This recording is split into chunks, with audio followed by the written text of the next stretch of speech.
over the years, we always see ads like for Listerine and things, kills 99% of the bacteria, kill all the bacteria. Our Lysol kills, 99.9% bacteria in our mouth and really in our gut as well. But we don't want that, right? We don't want to over antibiotic ourselves and kill all the bad bacteria and good bacteria in our gut. We don't want to do that on our mouth either. So this whole thing of using Listerine every day and just kill, destroy our bacteria in our mouth is not good. What we want to do is keep our mouth in symbiosis, just like we want to keep our gut in symbiosis, meaning we want the same amount of good bacteria or a little more of good bacteria than bad bacteria in our mouth.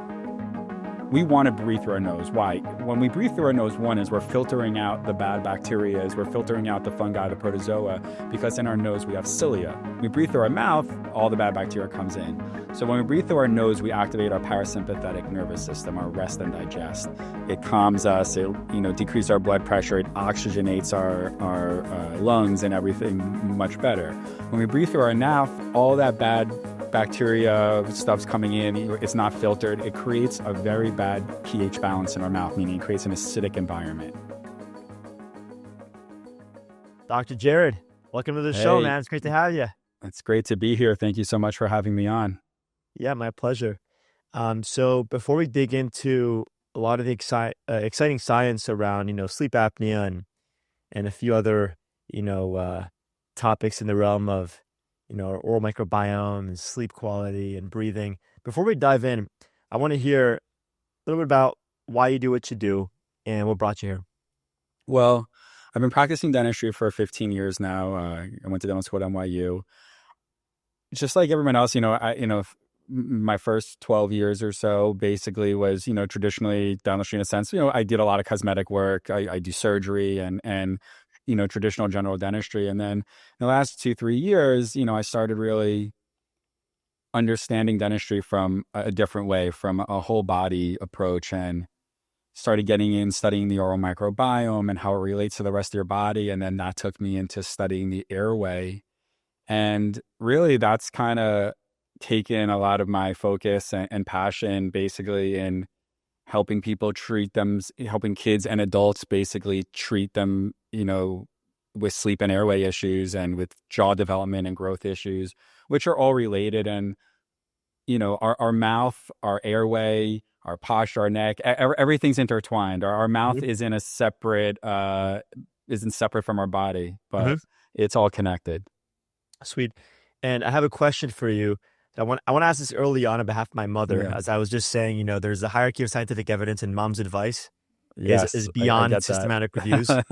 And I want to ask, how do you keep yourself at the cutting edge without being or sounding like a quack?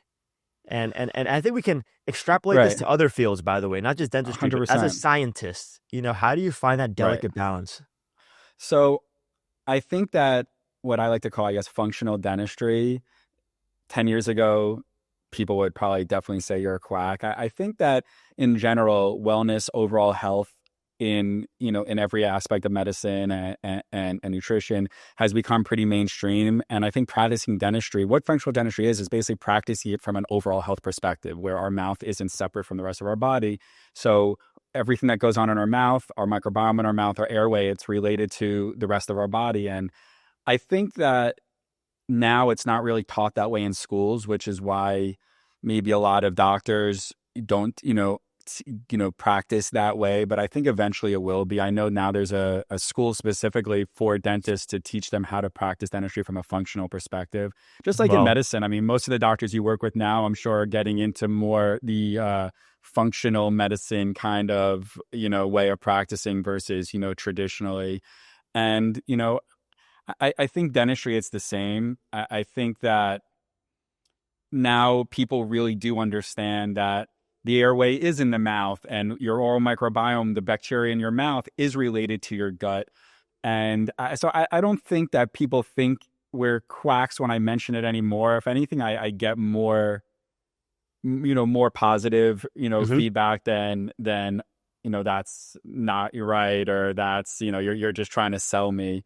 But, I wholeheartedly believe that, when we practice dentistry, I mean, we're also the first line of defense in the sense that people come to see their dentist at least 2 times a year. Sometimes people don't go to see their primary care physician for 5, 10 years, Yeah. until you get older, people don't even go. So I think we have a real opportunity if we're seeing them twice a year to understand and ask the questions. And through, our medical history and talking to them, we could relate what's going on in their mouth to the rest of their health and maybe push them in a direction, to seek other physicians, if we see that something could be wrong in certain other areas, and hopefully catch something, before it starts. Yeah. And I mean, I think traditionally people are afraid to go to the dentist. They try to avoid dentists as much as possible. But it seems like with this approach, you'd be more motivated to go because it's almost like a proactive whole body, whole health effort at this point.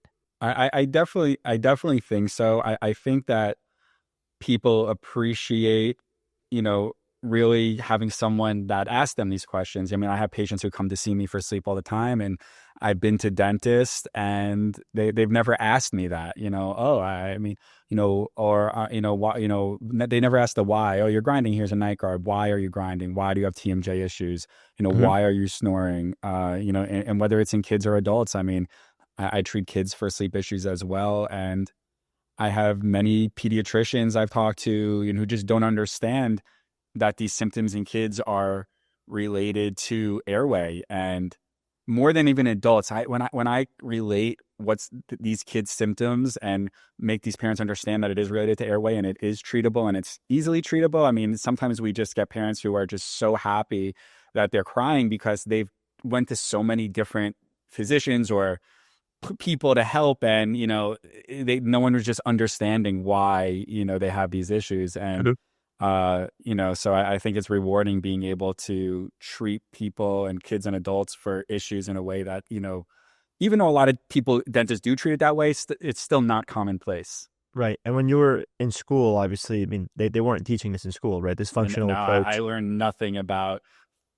oral microbiome, about sleep, maybe in a class here or there, but we were not taught clinically how to treat sleep or do oral microbiome testing, or, what's, what the different bacteria in our mouth and how it relates to other things in our body, and airway, really, no. So I'm hoping that, in years to come, that is kind of the commonplace standard, but it's definitely not there yet.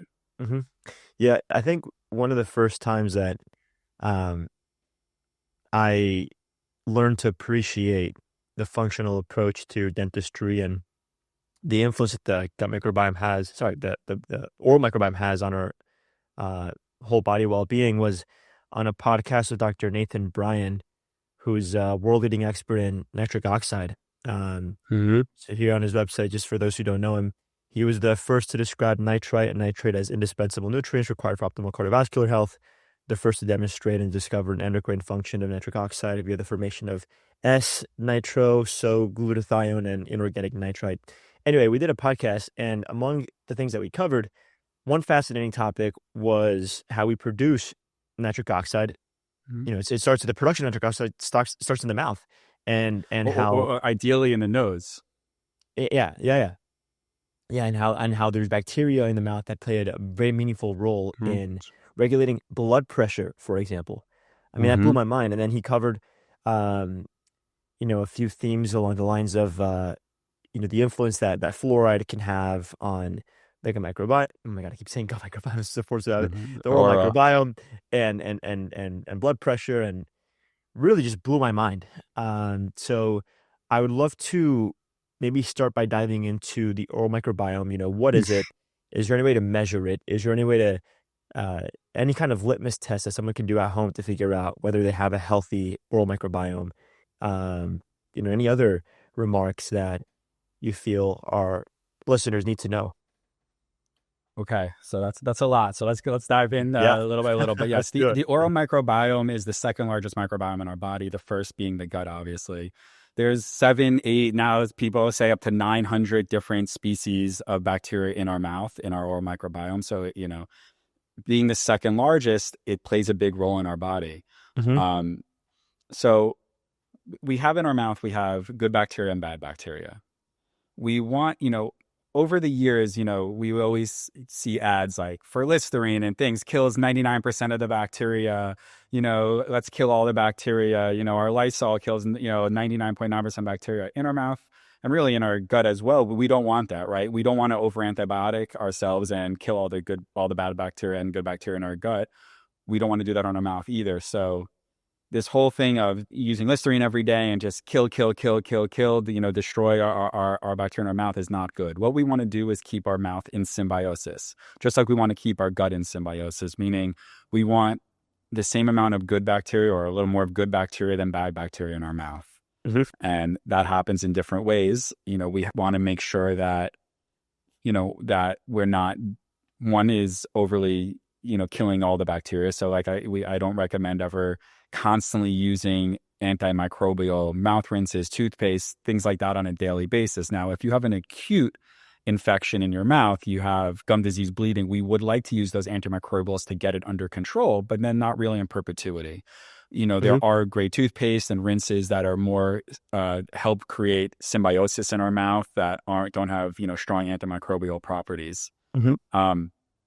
Now, when you come to nitric oxide production, what that is basically it's talking about mouth breathing versus nasal breathing. And it's a hot topic now. And I feel one of the most important in our body. I mean, I don't think people realize the different in benefits to health when you're breathing through your nose versus the obstruction to your health when you're breathing through your mouth. And we'll get into that. But, I read a great book by James Nestor called Breathe. I don't know if you ever read that or heard of it. Great book. Yep. Great book. So honestly, years ago, it's one of the things that even got me passionate about this. So in that book, James and other people are part of this study where they only mouth breathe for 10 days. Remember, they put the silicone in their nose. During those 10 days, their blood pressure increased. When they were on the treadmill, they couldn't work out as well. They couldn't recover. Their face was actually getting elongated, narrower, paler. How long was the study? 10 days. It was just 10 days, right? Yeah. 10 days. So we're not talking about like 6 months, a year. Yeah. We're talking about 10 days. All their bodily functions, basically their sympathetic nervous system was just activated, and they were just in constant fight or flight. And they could see it physically, they could see it emotionally, mentally. And we're talking about for 10 days. Then they did opposite. They took the silicone out and they predominantly only nasal breathed for 10 days. And you could see all the functions were restoring. Blood pressure went up went down 30 points. They were able to recover better from working out. They had more endurance. Their face got, fuller again and less pale. So the point of that is we're not talking about, the effects don't come if you're doing this for years. We're talking about just doing this for days can create, strong effects. So basically, when we want to breathe through our nose, why? When we breathe through our nose, one is we're filtering out the bad bacteria, we're filtering out the fungi, the protozoa, because in our nose we have cilia. So we breathe through our mouth, all the bad bacteria comes in. So when we breathe through our nose, we activate our parasympathetic nervous system, our rest and digest. It calms us, it decreases our blood pressure, it oxygenates our lungs and everything much better. When we breathe through our mouth, we're basically activating our sympathetic nervous system, putting us in that fight or flight mode. But also all that bad bacteria stuff's coming in, it's not filtered. It creates a very bad pH balance in our mouth, meaning it creates an acidic environment. So we want to be neutral, even a little basic. We don't want to be acidic. When you breathe through your mouth, acidic environment where the bad bacteria thrive. The good bacteria don't. So it creates a dysbiosis in our mouth. It decreases our saliva production. So it causes first dental issues like more cavities. It causes gum disease. I mean, I get people who come in who I swear to you, I floss every day, I brush, and I'm still getting cavities. And then we realize, well, you're a chronic mouth breather. So if you're breathing through your mouth, that your saliva washes away. That's our natural bacterial we have in our mouth, and we decrease our saliva. Helps neutralize pH and such. Helps neutralize pH, exactly. So when we decrease our saliva, so that acidic environment is staying there, that helps break down our teeth, causes cavities, causes gum disease. And that's besides all the other things it's doing to our body. When we mouth breathe, where our muscles in our airway are atrophying, so it can narrow our airway. It creates us, even from a jaw development perspective, it creates, a longer face. It creates less development. When we're mouth breathing at night, we're sleeping worse. So we're increasing our cortisol levels, decreasing our growth hormone levels. But in our mouth, so we create nitric oxide in our nose. We also create nitric oxide in our mouth by nitrates, which we eat in leafy greens, beets. You're the nutrition guy. I'm sure you know a lot of other things, that create other areas of I think nitrates. But arugula has the highest concentration. Yeah, really, arugula, of interest highest nitrates that of convert to, yeah. nitrates. But then I mean, I So, love beets. Beets are the most delicious, and actually a lot of Nathan's products are made from beets. beets. Yeah, Fun fact about I hate arugula. People love arugula. I love I arugula. never got into it. I Really? just not for me. I don't know why.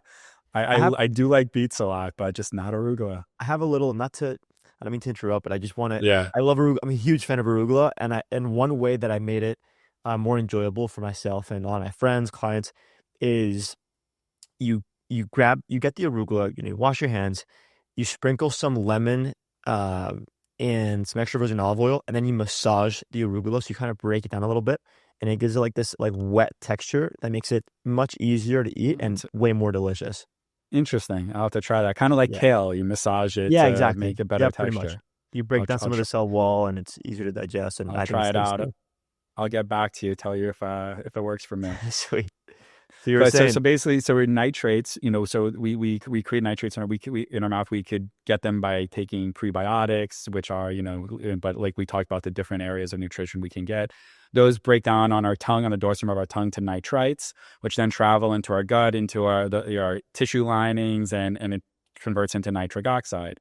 Now, that nitric oxide is what plays a key role in our body. It decreases our blood pressure. We talked about the vasodilation, so it affects our cardiovascular system. It affects our hormone imbalance. Increase in nitric oxide helps hormone balance, helps fertility even. People don't realize, when you have gum disease, which decreases your nitric oxide, sometimes it could create infertility issues, or there's been studies showing erectile that it takes dysfunction. women... Correct. Erectile dysfunction. It takes women 2 to 7 months longer to get pregnant than, when they don't have a gum disease or a decreased nitric oxide production. But it creates a lot of negatives. A lack of nitric oxide production creates a lot of negatives in our body. Like we talked about, endurance, recovery. You don't recover as well. That's why athletes, one of the big things they're doing is making sure they're breathing through their nose, or even wearing devices to help them breathe through their nose to recover better. So it's really important. I don't think people realize how important, nitric oxide production is, which creating proper nitric oxide production is breathing through your nose. Yeah. And also, I mean, I think there's something to say about the way that it helps us develop our facial features, Correct. that are associated with beauty and reproductive capacity. And I mean, nasal breathing, it just completely wreaks havoc on the structure of your mouth, structure of your face. Can you take us through what some of those changes look like when you switch from a nasal to mouth breathing? So, in adults, so we'll get into kids, which I think is the most important in really treating these issues, because we could stop this before it happens. But first, like in adults, I see people a lot with facial asymmetries. Basically, one eye is higher than the other, one side of their face is more developed. And that comes a lot too from TMJ issues, from joint issues. And there's ways I could, different devices that will stimulate the vagus nerve, and and that activates your parasympathetic nervous system, which will create facial development as well. So there are ways, even in adults, to kind of recreate facial development and stop asymmetry. But I think what's most important is kids. What I think parents don't realize is nasal breathing at night is what's going to create not just facial development, but overall growth development, because when they're sleeping well and they're in deep sleep, they're going to have more growth hormone and get bigger, taller, stronger, faster. But it all starts even as a newborn. So let's get kind of understand right now, as a society, our faces, our jaws have shrank, have narrowed. We don't have that same development as we once did. Now, if you go back to look at skeletons from 5,000, 500, 1,000 years ago, everyone has much larger faces. All their 32 teeth fit in their jaws. Their wisdom teeth are in there. They don't have as much narrowed, long faces. They don't have crowding. Thousands of years ago, people didn't need braces. They all had, great jaw development. Then what happened is, we started farming. Then, then we started, industrial revolution and processing all our foods. And thousands of years ago, we were chewing an average of 4 hours a day. Now we're chewing an average of 4 minutes a day because everything is processed now. We're eating soft foods. From 4 hours to 4 minutes. I mean, yes, obviously everyone's different, but that's kind of what these studies say the averages are. Back, what were they eating in those times? Raw meats, raw vegetables, there's just a lot of chewing. Now, what are we doing? They weren't slurping on our cappuccinos, taking applesauce packets and eating yogurt, and, there's no chewing really involved. But if you want your kids and you want jaw development from the start, it starts as a newborn. So basically... And breastfeeding too, right? Right, that's what I was going to get into. So the first thing is breastfeeding. I don't think parents realize that breastfeeding actually starts jaw development. The way that the newborn is getting milk from the breast versus a bottle, they're creating a much larger suction and they're creating a lot more jaw development. There are bottles now that are trying to mimic that, like myofunctional type bottles that are helping, but breastfeeding, even that, I think. And I love to get your take on this too. It's not the same. And also, I think there's something to say about the endorphin response between mother and child. Correct. I agree with that. When you're breastfeeding, right, that helps strengthen social bonds later in life, and I mean, it's just unbelievable how we're trying to, replace nature with these artificial devices. And we think that we're getting somewhere, but then we realize that we're missing so much in the process. Listen, I agree. I think, breastfeeding is very important, but, there's also women have different issues and work and life, and, it's not easy to balance everything. And, some people have lack of production. So, there are devices out there that, definitely would help and recommend. Us as men, we probably shouldn't, get we're just two guys. We're going to dig ourselves into a hole. Yet, who am I to say you should be breastfeeding? But it does help. But now even more than that, which I think is less known, is that even like when the kids are, start eating and getting up to 1 year old, I mean, they should be chewing.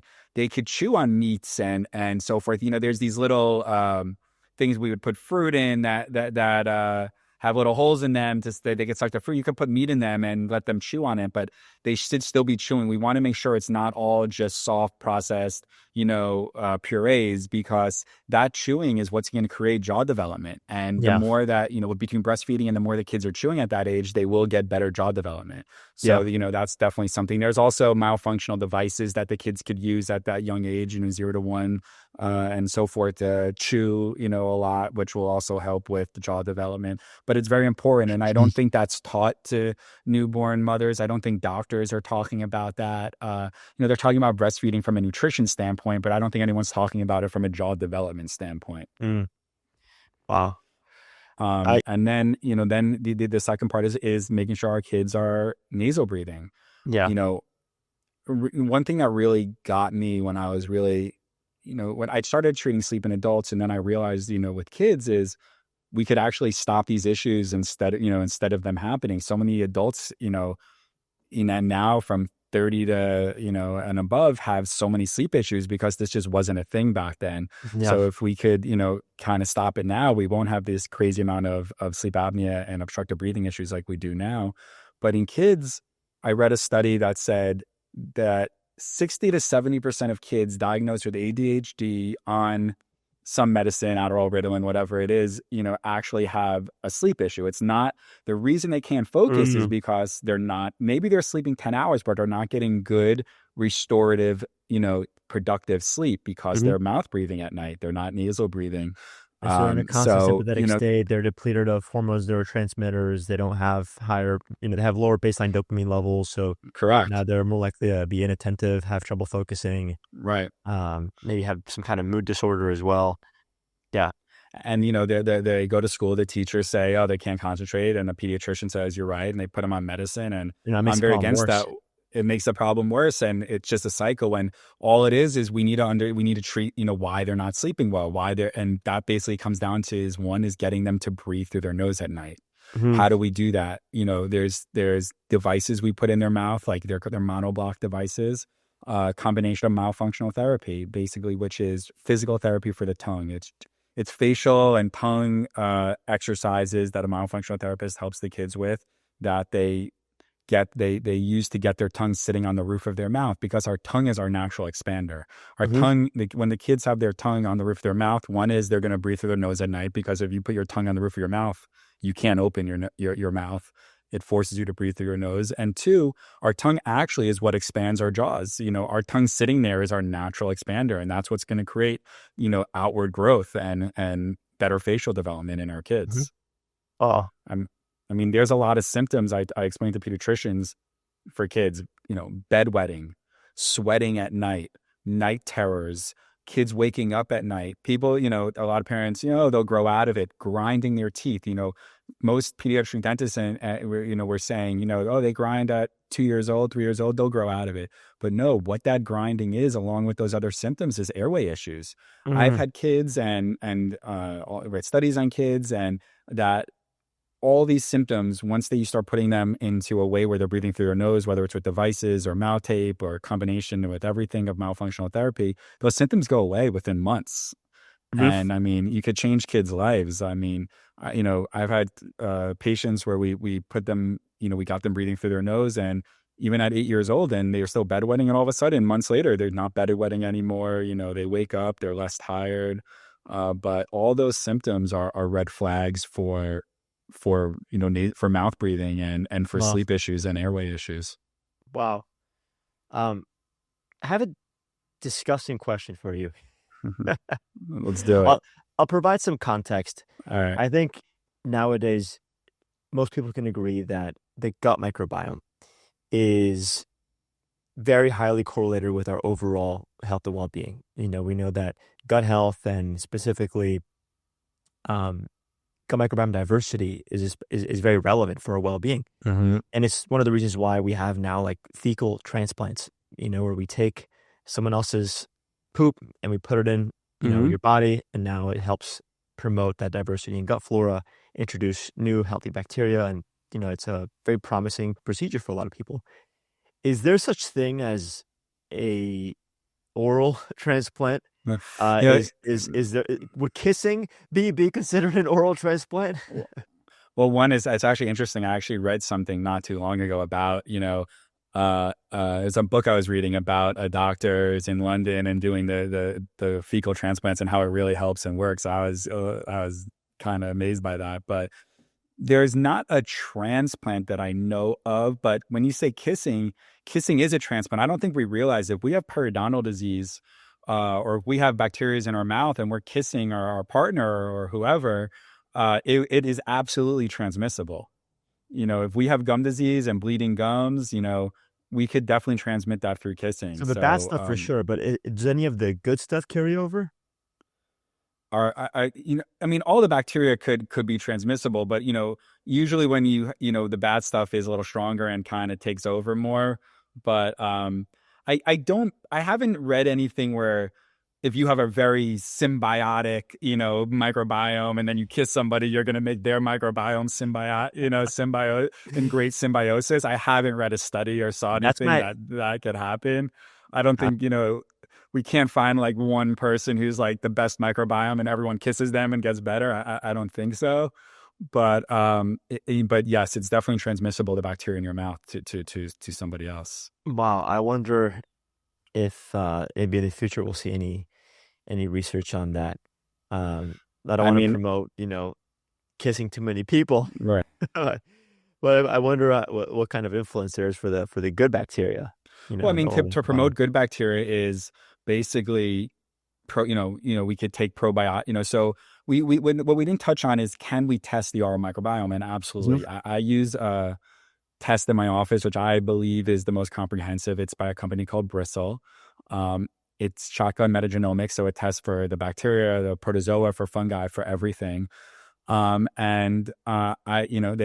is also direct to consumer, but I think that based on the results, we could understand a lot of things. So there is a certain kind of bacteria that, say, I found in people that are not in your mouth, that's coming from outside. And what we realized is it was coming from a toothbrush that, they were getting bacteria on it and constantly reintroducing that into their mouth. Oh, wow. And we talked about changing your toothbrush more often or using those UV lights to clean on your toothbrush. There's bacteria that's, say denticola trepanomas, that's related to cancer, to your Mm-hmm. precancer in the breast Wow. cancer, colorectal cancer. So if we see high Yep. levels of that, we could talk to people about getting a screening. Different bacteria for, that cause gum disease, like Porphyromonas gingivalis, crosses the blood-brain barrier and could be linked, to cognitive issues and dementia, Yes. and so forth. So I believe it's important. Just like, when you go to your physician and you say, this is going on in my body, they say, well, I need blood tests and, Mm-hmm. and Right. panels, and we'll know what's Right. going on. But in the mouth, it's very different. I mean, people don't seem to understand the value in that. If you come to me and say, how could you best treat my mouth to give me the best health? I could give you the same answer. Well, you brush, you floss, all that, blah, blah, blah. But I don't really know how to tailor a treatment plan for you unless I know what's going on in your mouth. If Mm-hmm. you have great symbiosis, we just need to keep everything stable. If I see you have super high levels of certain bacteria, well, we got to kill them and then try to keep things stable. Maybe, you have, you're really lacking good bacteria and we got to put you on an oral probiotic. I mean, we like to tailor it, and then we use that information to not just tailor your oral hygiene treatment plan, but also to make us understand other things going on in your body. You know, I would love to make it standard that every patient gets an oral microbiome test, but insurance Mm-hmm. doesn't cover it, and people, still don't perceive the value in it.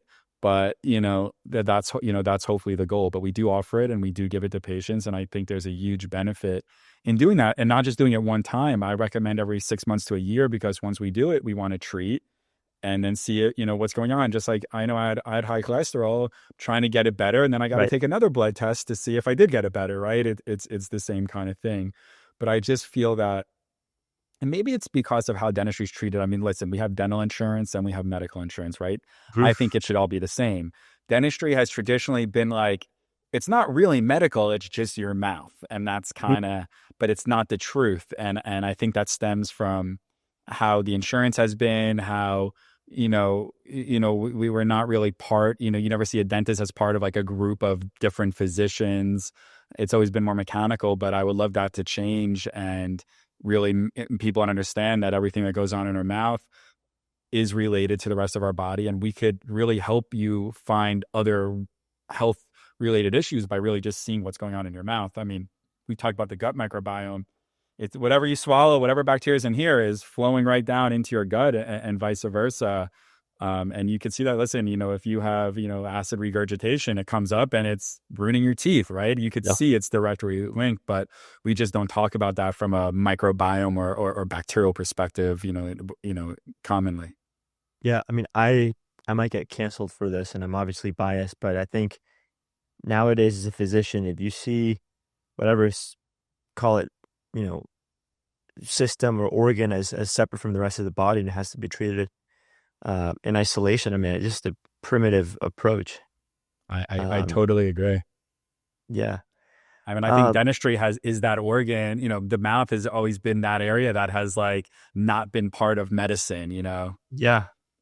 Most physicians don't even understand any of this stuff in our mouth, which to me is crazy because, especially airway, I would think Yeah. that is very commonplace. Yeah. Wow, man. There's so much that I want to unpack here, and I want to be mindful of our time and a few of Yeah, the topics that we want to make sure we cover today. I'd love to transition into sleep apnea. absolutely. And for our listeners, I want to mention that, Jared and I um, have noticed that there's been that this is more common than most people, I think, would want to believe and wrap their heads around. Um, I have a ton of prospective clients that come in and want to work with us, and they want to fix their energy and their mood. And a lot of these folks, I mean, they have sleep apnea and they don't even know it. Hmm. And then it becomes a matter of, well, I have to tell them, like, I'm sorry, I'm not qualified to help you with sleep apnea. It's something that you have to uh, dive into head first before I can even start working with you. I mean, unless there's like, you know, Well, there's a lot related because nutrition is a big part of treating sleep apnea. and nutrition, and obviously, like, weight loss can help. Uh, Correct. Weight loss alone can help with some of those symptoms, but I would love to get your take on sleep apnea, how it correlates to the some of the things that we've already covered, and what folks that have sleep apnea can do to get some degree of relief. Right. So sleep apnea is basically, there's two kinds of sleep apnea. There's, obstructive and there's central. Central sleep apnea is our brain telling us not to breathe, basically. But Mm-hmm. obstructive sleep apnea is an issue. It's an obstruction in our airway. And it amazes to me that it's amazing to me that people don't realize dentistry is a big part of sleep apnea. Because what is sleep apnea? Our airways obstructed. How? Our airways obstructed because a lot of times our tongue is, say, too big for our mouth. It's pushing back. Our palate, is pushed back into our airway. We never got full facial development, and it's causing obstruction. But a lot of snoring is just literally our tongue falling back and blocking our airway. To me, treating sleep apnea is mostly coming from a dental perspective. Mm-hmm. When traditional sleep physicians have been treating sleep apnea, they would do a sleep test, sleep studies, whether it's at home or at a place, and you have mild, moderate, or severe sleep apnea. What is that? That's basically saying how many times throughout the hour are you stop breathing, in sleep apnea for at least 10 seconds. But what I look at is how many times do we stop breathing throughout the night, and what our oxygen depletion is. And to me, even if you have, say, mild sleep apnea, that meaning, say, you have 3 times an hour that you don't breathe for at least 10 seconds. But even if you don't breathe for at least 2 seconds, to me, that's not okay. I mean, we don't want oxygen depletion to our brain at all. If you might have mild sleep apnea, but you might have 50 times through the hour, you just stop breathing. Maybe it's just for Mm-hmm. 1 second, so it's not counted. So I think we really have to look at, if we have obstruction and any obstructive issues where we stop breathing, we needs to be treated. When listen, when you're at the hospital and you have those little things on your finger and your oxygen levels deplete, it's at 90% that it depletes, right? Say that's when the alarm starts going off. Your oxygen's depleted below 90%. Everyone's running in. Many of the sleep apnea patients I treat, when they take their sleep tests at night, their oxygens are going below 90% multiple times. I don't think people realize how dangerous that is. Not just because we're, annoying our significant other from snoring, but because that oxygen depletion is causing significant long-term issues, especially cognitive issues like dementia and Mm-hmm. Alzheimer's and things like that. So treating sleep apnea from a health perspective, I think, is one of the most important things we can do. You know, Sleep in general is what's gonna, we always talk about wellness and longevity, and that's your world. And we live in Miami, and there's nothing trendier than hyperbaric oxygen chambers and red light therapy and peptides and everything you can do to create longevity, right? But in my world, I look at that and say, that's great. But if you're not getting deep restorative sleep, that's all meaningless, because you're going to never Mm-hmm. allow your body to utilize these things to actually recover. Mm-hmm. So to me, getting not just sleep, we could sleep 10 hours, but we need deep restorative sleep. We have stages of sleep. We have our deep sleep, which is where our metabolic function decreases. We go into parasympathetic, and we rest and digest. And that's where we get our restoration. That's where we heal. And we should be getting, I think, about 50 to 60% of our sleep should be that. We have our REM sleep. That's there for our emotional well-being. That's where we dream. That's where we kind of go into our muscles don't work anymore. And that's about 25 to 30% of our sleep. Then we have that unstable sleep. I mean, ideally, we keep that unstable below 5%, but even people with great sleep, that's like 20%. That's unhealthy sleep. But now we Mm-hmm. see a lot of people with, 70, 80% unhealthy sleep. So you could be sleeping throughout the night, but you're constantly waking up. It's fragmented sleep. Yeah. You're not recovering. Your body's not recovering. You're not restoring any functions. You're not balancing your hormones. So you could sleep 10 hours that night and wake up tired as hell. I mean, just because you're not getting the right kind of sleep.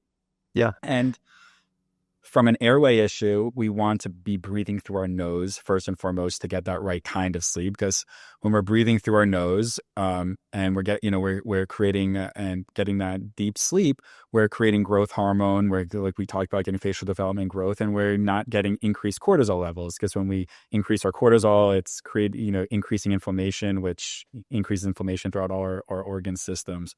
So we want to make sure not just we're sleeping right, like I said, but we're getting that deep, healthy, restorative sleep. Mm-hmm. When I treat sleep apnea, traditionally, like I talked about, you have moderate or high sleep apnea, CPAP, right? Everyone, Mm-hmm. CPAP, CPAP, CPAP.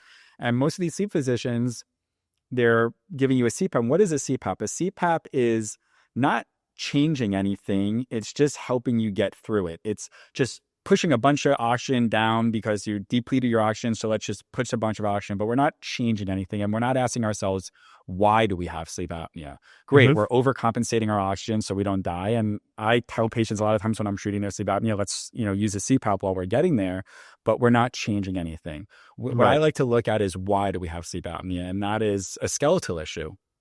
We have super crowded teeth, our very narrow jaws, our tongue can't, fit in our mouth because our jaws are narrowed. We have a lot of crowding, so it pushes back, causes us to mouth breathe. It could be our spine's a little rotated. Our C1, C2 is slightly rotated, and that's causing an airway obstruction. Because right in front of our airway is our soft palate, our hard palate. Behind our airway is our spine, right? So if we have some spinal rotation, that could definitely, obstruct our airway. And besides that, it's our tongue and our palate that's obstructing our airway. So when I do a full sleep workup, I'm looking for all that. I'm taking CBCT scans. I'm checking all your muscles. I'm really understanding why. And then we treat it. Wow. So, if it is part of its spine, I have a great craniofacial physical therapist I work with in Miami, and and we could work together on that. If it is your tongue pushing back, which a lot of times it is, then we have different devices you could wear. We could expand your palate, straighten your teeth out first, devices that push your lower jaw forward to open up your airway. But basically, there's treatments, like I said, that manage your airway, which is like CPAP, which is like what's called a mandibular advancement device that pushes your jaw forward. And there's devices that could fix it, and that's palatal expansion devices. Because we have to remember, the roof of our mouth is the floor of our nose. So when we expand the roof of our mouth, where, first of all, giving more room for our tongue to sit on the roof of our mouth, opening up our airway, creating more space, and also we're opening, the floor of our nose is expanding, which is going to help with deviated septums, with nasal obstructions, and so forth. So like I said, we can manage it or we could try to treat it. Now, as an adult, palatal expansion is not something that, you should take lightly. It's a very big commitment. And, it's something that you really have to want to do. But even with the mandibular advancement devices, we could open up the airway. Even as adults, I put them with, like I said, physical therapist who also does myofunctional therapy to make sure our tongue's sitting on the roof of our mouth. But we want to make sure that our posture is well, that, first we always want to check the TMJ, make sure that our joints aren't inflamed or displaced, because sometimes even before we treat your airway, we have to treat your joint. And like I said, if you have severe sleep apnea, while we're expanding your palate or while we're straightening your teeth so we can, open it, expand a little for room for your tongue and using the device to push your jaw forward, I'll say, you have severe sleep apnea. We got to put you in a CPAP now. Let's do all these things, and then we'll retake the test, and let's hopefully, it lowers down to where you have mild or moderate or no sleep apnea, and get you out of that CPAP and just use these dental, based devices, which most of the times it does. But, we really want to understand why, not just here's a device that manages it, use it for the rest of your life. This is like the $1 billion question for you about sleep apnea. How many folks with obstructive and central sleep apnea, maybe this is a two-part question because I imagine the answer can be different. How many of those people can actually cure their sleep apnea with this kind of approach? The approach where you expand their palate, you support their sleep, and effectively get them off the CPAP if they're on it. So, central sleep apnea, no, that's brain. That's something very different. But obstructive sleep apnea, many people, like I said, you have to see why. If it is narrowing of the jaw that's causing nasal issues, that's causing palate issues, then by expanding your palate, absolutely, you create more space in your nose so you could breathe through your nose at night. You create more space for your tongue, so your tongue's sitting on the roof of your mouth, and you're basically opening up your airway. You're creating more volume for your airway. You're creating facial development of downward growth. Bring your chin forward. More down and forward development. You're creating more volume. Your airway's open at that point. We physically, structurally, skeletally opened your airway so that you're going to be able to breathe better at night. And if you have more room for your airway, the air is flowing through, and you will cure your sleep apnea in that sense. Wow. Like I said, everyone's different, but yes, it could be very curable through devices and through skeletal changes like that. And sometimes, like I said, even by sometimes chiropractic changes, by moving the Mm-hmm. position of your spine, all of a sudden you went from severe sleep apnea to moderate or mild, just because that extra few millimeters of opening is allowing more oxygen to pass. Mm-hmm. And then But as far, yeah, go ahead. sorry, number one thing though is getting you to breathe through your nose. You have to breathe through your nose at night to have any shot in, decreasing or what we call, treating sleep apnea. Because if we're breathing through our mouth, we're never gonna, cure anything. Breathing through our nose, keeping our tongue on the roof of our mouth, opening that up, creating that positive airflow is number one.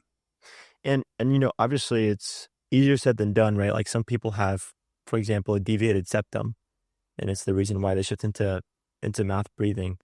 In that case, if somebody comes in, they have a deviated septum, what's your next step with that person? Well, one is we always, we work with ENTs, but absolutely, you can't get somebody to breathe through their nose if they can't breathe through their nose, right? Yeah. With kids, we need to make sure that we always, that they're blowing their nose before they go to bed, and different nose sprays. I use one Xlear, that's natural as Aldol, and it helps them clear their nose. With adults, so yes, deviated septums, we definitely have to work with, whether they go to an ENT and through surgery. Sometimes they have blockage in their nose. Sometimes, a lot of times, palatal expansion also helps alleviate deviated septums, because you're actually expanding the floor of the nose. Mm-hmm. What leads to deviated septums is really underdevelopment of the maxilla. When we Mm-hmm. have these really high vaulted palates, think about that. If you have a very narrow vaulted palate, that roof of your mouth is very high. Where does that go? That's going Mm-hmm. into your nose. That's creating that deviated septum. So when we expand that palate, we're opening up the floor of the nose, and could absolutely correct it. Mm-hmm. But yes, treating sleep apnea is not, just unilateral. It's not just me. I work with ENTs. Like I said, I worked with craniofacial physical therapist, myofunctional therapist. I work with a really great insomnia specialist, a behavioral insomnia specialist. Because even if we get you breathing right, you still might not be able to sleep well, because you're on your phone for 30 minutes before the blue light. You have a room that's, next to some loud, you're not doing the right things behaviorally to just get to sleep. So it's all, multifactorial. Mm-hmm. You got to work with everyone and make sure that comes back to understanding is what are somebody's problems and why do they have these issues. And then Mm-hmm. as a dentist, I feel that we're the quarterback in this sleep journey to Mm-hmm. kind of put it all together and get them treated. Excellent. Yeah, it's the other day I was working with one of my clients, young guy, and I was, we track our clients' sleep metrics and such, among other things, and I was looking at his sleep data, and this guy had a respiratory rate of like 17 or 18 breaths per minute. And otherwise, he's a pretty healthy guy, but for someone his age with his health status, it should be closer to like 12, 13, 14 while he's sleeping. And so I asked him, I was like, hey man, do you have trouble nasal breathing? He goes, yeah, a little bit. I was like, do you have a deviated septum? He's like, how did you know? It's like, well, dude, I mean, we're doing all these different things for sleep, but it still seems like your respiratory rate is super high. And basically I talked him into going to see an ENT, Mm-hmm. and he's going to get that fixed. And, he's been suffering with this his entire life. He's never had deep, efficient sleep. You ask people, hey, how do you sleep? And typically they say, oh, pretty good. I get 7, 8 hours. I'm like, well, when was the last time you woke up feeling refreshed? Most people can't Right. remember. Right. And I think a lot of people don't realize, you're like 100%, how many hours is not always, you could probably have someone that has, 5.5 hours of deep restorative sleep will feel so much better than somebody that just has 10 hours of, fragmented Oh, yeah. or, unstable sleep. But, Mm-hmm. when I do my sleep exam, one of the things I do as well, first of all, I take a CBCT scan. I'm not just looking at the airway in the mouth. My CBCT scan also looks at their nose. So I'm looking if, I could see if, their nasal passages, one's narrow, one's open, so one's much wider. So I will, based on that, also refer them to an ENT, not just sometimes for surgery, but they could declog or open up certain passageways. Mm-hmm. I also do the coddle maneuver. I go like this and I listen with and without doing that to see if their breathing gets better. Because sometimes just using a breathe right strip or those devices that bring your nose apart, it could actually help you breathe at night. So, Mhm. when you're using mouth tape or with a device that I make, or just mouth tape, and you might need one of those strips or something like that to open Mhm. up the airway. And Mhm. like I said, so getting you to breathe through your nose is number one, but we gotta look at it from a nose perspective and from a mouth perspective, and they're Mhm. connected. And clearing both of those up is what's going to get you to breathe through your nose. Wow. And I wanna, if we can go through some of your favorite products. I mean, everything from nasal strips or mouth tape to maybe even I wanted to ask you about uh, how to choose the right toothbrush as well. A Mhm. little context on that. I think a lot of folks that are in the health and wellness realm nowadays, they shift over to like the bamboo, you know, Yeah. tooth, like the bamboo Uh, toothbrush with what is it, like the boar hair, you know. right. Um, but I found that you know th those work, they work pretty well, but uh, most of the bamboo toothbrushes that I use eventually develop mold, because it's a natural material, Right. which So I you got imagine can have some kind of impact on the oral microbiome. So yeah, you could take us through, some of your okay. favorite recommended products. So I practice. Let me kind of start with this. I practice functional dentistry, but I'm not a biologic dentist. Like I'm kind of in the middle. I'm not fully subscribed to 100% biologic, natural everything, but I Mhm. do think it has its benefits. And like I said, I like to practice from a whole body, perspective. But when it comes to dental products, I mean, for me, I know a lot of people like to use, and I've used, the bamboo, the floss and the natural flosses, so you're not getting microplastics and so forth. And, as long as it's getting the food out, I think that's great.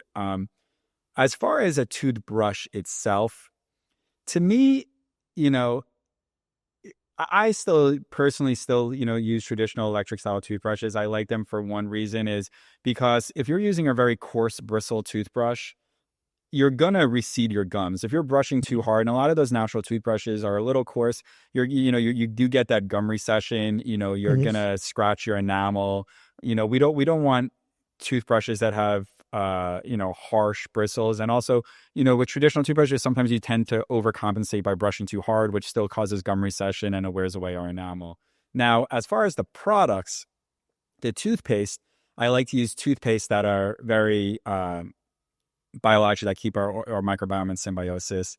I use Boku, Fig, FYGG. Those, really have stuff in it that really creates a symbiotic mouth.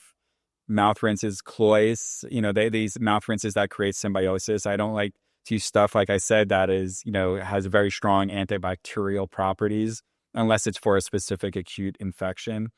Um, and it's the reason really. And if you really don't want to get cavities, honestly, and don't want gum disease, the dental products are all meaningless. What it really comes down to is diet, right? If you were a person who just ate meats and vegetables, you would probably never get cavities. I mean, you could probably never brush your teeth and you wouldn't get cavities, because what are cavities? It's the breakdown from fermentable carbs and sugars. Mhm. So, I mean, yes, if you ate only meats and it was getting caught in your teeth and you didn't floss it out, you would probably, you might still get gum infection and smell bad, but you probably wouldn't get cavities. So, what's really the most preventable is not eating a lot of sugars and fermentable carbs. Mhm. The other thing is to eat like no more than every 2 hours. So every time we eat, it creates acidic environments in our mouth. So if we're constantly eating and sipping and cappuccino and sipping our coffee and eating a snack, we're always keeping our mouth in that acidic state. Mm. We're never allowing our saliva, to allow our mouth to recover and bring it to a neutral basic state. So if you eat every 2 hours, you're allowing your mouth to recover from the acidity. Same thing Mhm. as, right when we eat, we don't necessarily want to brush our teeth right then and there. We usually want to give it 20 minits to allow that recovery. So we're not just brushing the acids, into our Mm. teeth in a sense, I know that, or, eat, brush your teeth, but really giving it 20 minutes is best. Mm. But, the number one way we're going to create good, create the lack of cavities and great health is diet. And, that. But when we do use products, I like to use products that keep our mouth in symbiosis. Mhm. Excellent. Wow, man, I've learned so much. I mean, this is unbelievable. It's, and no pun intended, a lot to digest. um, this is You know, incredible. since I really started getting into airway, over the last few years, really deep diving into it. I don't know. It's just like I have a whole new passion for dentistry again. Like I really feel that where this is so much more helpful. Not that traditional dentistry doesn't help, and believe me, I believe it does, and I still do a lot of it. But I just feel like helping people breathe better. Treating the airway issues, especially in kids. Just creates such a big impact that Mhm. it it feels good. Yeah, I can't even begin to imagine how rewarding that must be. And so I imagine a lot of folks tuning in, they might be thinking to themselves, well, hey, I wish my dentist understood and appreciated, uh, this functional approach. So, obviously it's very niche right now. It's not, uh, your specific knowledge is not common. No, it's getting more and more, but it's unfortunately definitely not commonplace. And you so see it now in younger dentists a little more right. than older ones now. So for the listeners tuning in that are frustrated now with their current dentist, what should they do? They live in Miami, they could come see me. Blue But Blue Dental, right? Blue Dental in Miami Shores, yes. But I think ask questions.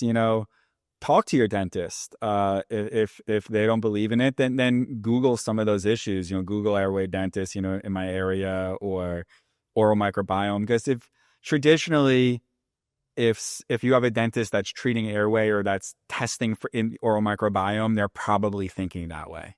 Mm, So if you find a dentist that does oral microbiome testing, or if you find a dentist that is treating airway issues, or especially treating kids and airway issues, they're definitely probably thinking from that approach. That would be my recommendation. wow, that's great to know. Wow. And where do you think, what effort can we make to help more doctors appreciate this perspective? How can we make this more mainstream I outside mean, of doing a podcast about it? I know that there is a few doctors that are leading in this area that are creating a functional dentistry school, but I Mm-hmm. don't think it's ever going to be mainstream until the dental schools teach it. I mean, Mm-hmm. if you're not learning it in the schools, then it's not going to really be the way we practice. So I think it just has to do with more dentists petitioning the schools really understanding it, and it having it be part of the curriculum. Mm-hmm. Wow, man. Wow.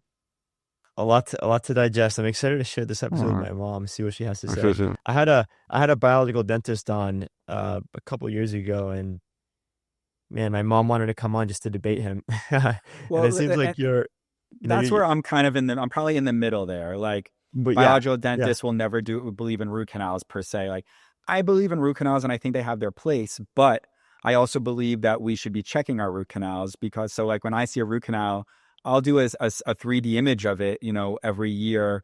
Or if I see that something might be wrong, I'll do a 3D image of it. And I can't tell you how many times I've caught areas of chronic inflammation. So yes, you might not be swollen, but a little abscess that's just sitting on the tip of that tooth, on the tip of the root canal, and that abscess is just creating chronic inflammation. And what happens when you have chronic inflammation? It's coming through your bloodstream and it's creating inflammation throughout your whole body. I mean, I've taken teeth out that had failed root canals, and people would tell me, oh my God, like a week later or 2 weeks later, I swear, I mean, I know this sounds crazy, but like I feel better in many different aspects of my health. Mhm.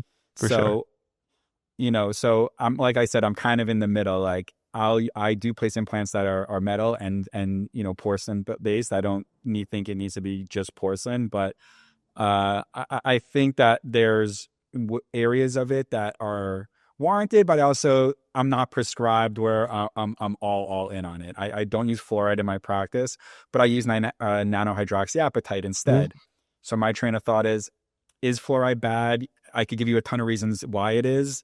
And I could also show you studies that say, it's not going to kill you. But we do know that fluoride has toxic levels. I don't think there's any Mhm. debate to that. So why not? If we know nano-hydroxyapatite could remineralize our teeth studies show as good, if not better than fluoride. Why would we use fluoride when we could use something we know is not toxic that could help us just as good or better? So that's Right. kind of my thought process versus just everything's bad kind of dentistry. Which I really appreciate, because I think, look, let's face it, a lot of people get their education via social media. And I think the way that the algorithms reinforce content is, it ends up being very polarizing. You're either very dogmatic about one end of the spectrum, or the Correct. other. And I And think everything, that, and everything yeah, in this and world. literally, right? It's people feel very strongly about something, and now they go to the extreme, and either they're totally allopathic or they're totally functional, or Correct. and I think what I want to do, and it's so refreshing to have you on the show for so many reasons, but what I want to do is just highlight more of the folks that are somewhere in the middle and are open-minded on both ends, but are, they maintain their frame somewhere in the middle. They say, well, look, actually it's more nuanced, and I can appreciate this side for these reasons and that side for those reasons. So I want to make that sexy. I agree. I think if we could have more people in the middle in every aspect of this world, it would just be better in general. I think the biggest issue is correct. You said it. We get our our information in very polarizing, 5-second videos, and it doesn't do anyone good. Yeah. Oh, I saw that video, it must be it. But no, listen, I'm constantly learning new things every day. I'm changing my thought process, constantly, but by using evidence-based, research. But if you don't think that way, I mean, new things come out, and we gotta learn. But I always think that we need to hear both sides when we change how we work, how we think in any situation, and then make what we think is the best informed decision. Well said. And I have just a couple more questions for you before we wrap up. What's beyond what we've already touched on? What's one thing that you wish everybody knew about their oral microbiome? I think one thing is to keep it in symbiosis. I think we hear a lot about gut symbiosis, right? And that's pretty commonplace now. But I don't think anyone understands we need to keep our mouth in symbiosis too. I think we know that we just kill bacteria, but I don't think we realize we need to keep the good bacteria in there. So if that's one thing, is keep your oral microbiome in symbiosis. And if you don't know it's in symbiosis, get it tested to see if it is. We don't know anything, for any part of our health if we don't get tested. And remind me, what was the test that you guys use? I use a company called Preschel, Bristle. I believe it's the most comprehensive on the market now. And excuse my ignorance, but is that something that you have to go into a medical office to test, or can you test it at home? You can. They do direct consumer, and you can test it at home. I think what the benefit people like coming in is, so then we read it, we go over the results, and then we implement a results based treatment. So I think that's the benefit. Can you do that? Can you do that online? You can get your results online. I think you have to pay extra if you want somebody to read the results, which we don't, honestly, we charge less than it is online to do it plus reading the results. Because for me, like, we pretty much cover our costs. That's not the money maker. It's about, really understanding and then using that to really go over the health. So, yeah, that makes sense. Excellent. And got one last question for you here. Yeah. I don't think I mentioned this ahead of time, so I'm very excited to see what you have to say. If you could put a word, message, or phrase on a billboard somewhere in the world, what would it say and where would you put it? Wow. Are we talking about health and my work topic? Whatever comes to mind.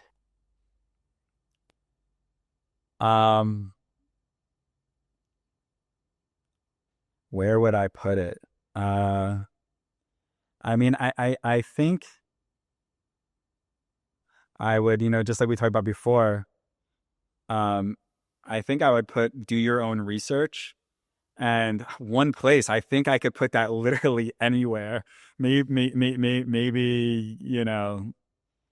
in schools or on college campuses as young people, but I think that applies anywhere. I think that so much of the polarizing dynamic in this society is because we don't do our own research, or we don't do the proper research. And what does that look like? Can you expand what is the right research as an everyday, if you're well, not a scientist?